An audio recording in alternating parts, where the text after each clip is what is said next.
Bharat America ನಡುವೆ ವ್ಯಾಪಾರ ಒಪ್ಪಂದ ಮಾತುಕತೆ ನಡೀತಾ ಇದೆ. ವಾಷಿಂಗ್ಟನ್ನಲ್ಲಿ ಅಂತಿಮ ಸುತ್ತಿನ ಮಾತುಕತೆ ನಡೀತಾ ಇದೆ. ಬಹಳ ಇಂಪಾರ್ಟೆಂಟ್ ಇದು ಭಾರತದ ಪಾಲಿಗೆ, ಯಾಕಂದರೆ ವ್ಯಾಪಾರ ಒಪ್ಪಂದ ಅಮೆರಿಕ ಮತ್ತು ಭಾರತದ ಮಧ್ಯೆ ಈಗ ಒಂದು ಡೆಡ್ಲೈನ್ ಇದೆ, ಜುಲೈ 8ರವರೆಗೂ.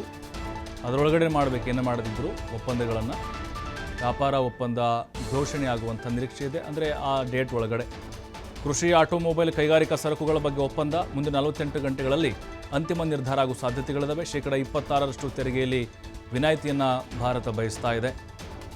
ಕೃಷಿ, ಆಟೋಮೊಬೈಲ್, ಕೈಗಾರಿಕಾ ಸರಕುಗಳ ಬಗ್ಗೆ ಒಪ್ಪಂದ ಆಗಲಿದೆ. ಈಗ ತೆರಿಗೆಯಲ್ಲಿ ಸ್ವಲ್ಪ ರಿಯಾಯಿತಿಯನ್ನು ಭಾರತ ಬಯಸ್ತಾ ಇದೆ. ವಿದೇಶಾಂಗ ಇಲಾಖೆ ಸಚಿವ ಜೈಶಂಕರ್ ಕೂಡ ಆ ಒಂದು ಮಹತ್ವದ ಸಭೆಯಲ್ಲಿ ಭಾಗಿಯಾಗಿದ್ದಾರೆ. ಭಾರತದಲ್ಲಿ ಟ್ರಂಪ್ ಸುಂಕ ಜಾರಿ ಇಲ್ಲ ನೋಡಿ. ಹಾಗಾದರೆ ಯಾವುದರ ಬಗ್ಗೆ ಮಾತುಕತೆ ನಡೀತಾ ಇದೆ ವಾಷಿಂಗ್ಟನ್ನಲ್ಲಿ? ಇದರಿಂದ ಭಾರತಕ್ಕೆ ಆಗುವಂಥ ಲಾಭಗಳೇನು? ಡೈರಿ ಉತ್ಪನ್ನ ಮಾರುಕಟ್ಟೆ ಬಿಟ್ಟು ಕೊಡೋದಿರಲು ಭಾರತ ತೀರ್ಮಾನವನ್ನು ಮಾಡಿದೆ.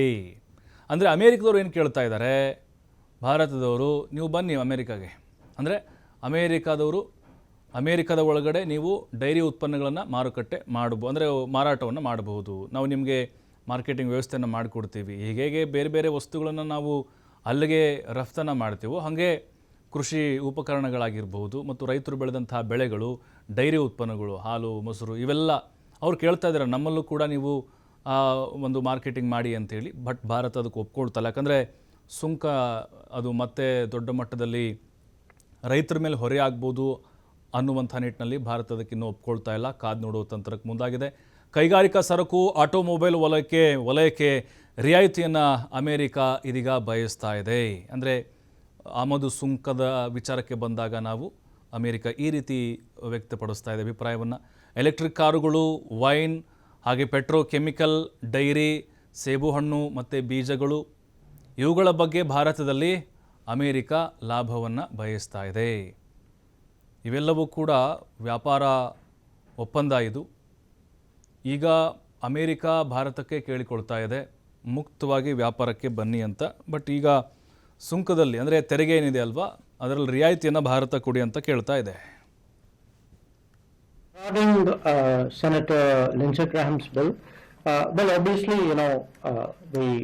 any development, but which is happening in the U.S. Congress is of interest to us if it impacts our interest or could impact our interest. So we have been in touch with Senator Graham.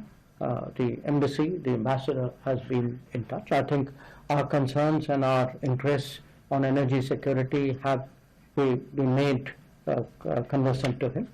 So we'll then have to cross that bridge when we come to it, if we come to it.